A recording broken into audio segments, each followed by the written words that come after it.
किसी गांव में एक किसान रहता था। इस संसार में वह बहुत ही गरीब था।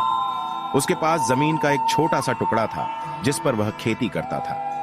उसका गुजारा अत्यंत कठिन तरीकों से होता था। एक दिन सूरज की गर्मी चरम सीमा पर थी, परंतु किसान हमेशा की तरह खेत में काम कर रहा था। पसीने से लथपथ किसान बुआई के लिए खेत जोत रहा था। इसी बीच खेत में खुदाई करते समय जमीन से एक बड़ा सा लकड़ी का बक्सा मिला। किसान ने सावधानी से बक्से को निकाला। पहले तो उसके समझ में नहीं आया कि बक्से का क्या करे। आखिर उसने बक्से को खेत के बाहर रख दिया।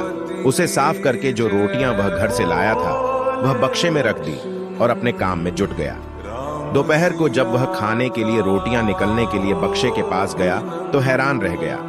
उसमें रोटियां ही रोटियां भरी हुई थी।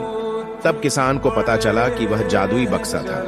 उसमें जो भी चीज डालो उसका 80 गुना होकर बाहर आता। बाहर जैसे एक मूंगफली का दाना डालो तो तुरंत उसमें से 80 दाने निकल पड़ते। किसान ने तृप्त होकर खाना खाया और उसके बाद किसान संतुष्ट होकर बक्से को घर ले आया। बक्सा मिलने के बाद किसान बहुत खुश था। उसे लगा कि उसके सब दुख अब दूर होंगे। वह लालची नहीं बल्कि धैर्यवान व्यक्ति था। उसने बक्से का दुरुपयोग नहीं किया। उसे जब भी किसी चीज की जरूरत होती तो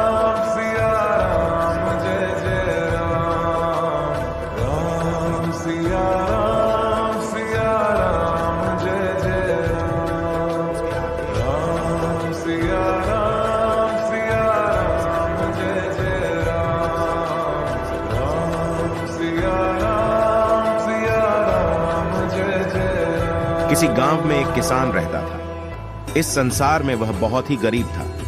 उसके पास जमीन का एक छोटा सा टुकड़ा था जिस पर वह खेती करता था। उसका गुजारा अत्यंत कठिन तरीकों से होता था। एक दिन सूरज की गर्मी चरम सीमा पर थी, परंतु किसान हमेशा की तरह खेत में काम कर रहा था। पसीने से लथपथ किसान बुआई के लिए खेत जोत रहा था। इसी बीच खेत में खुदाई करते समय जमीन से एक बड़ा सा लकड़ी का बक्सा मिला। किसान ने सावधानी से बक्से को निकाला।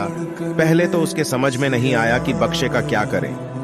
आखिर उसने बक्से को खेत के बाहर रख दिया। जैसे एक मूंगफली का दाना डालो तो तुरंत उसमें से 80 दाने निकल पड़ते। किसान ने तृप्त होकर खाना खाया और उसके बाद किसान संतुष्ट होकर बक्से को घर ले आया। बक्सा मिलने के बाद किसान बहुत खुश था। उसे लगा कि उसके सब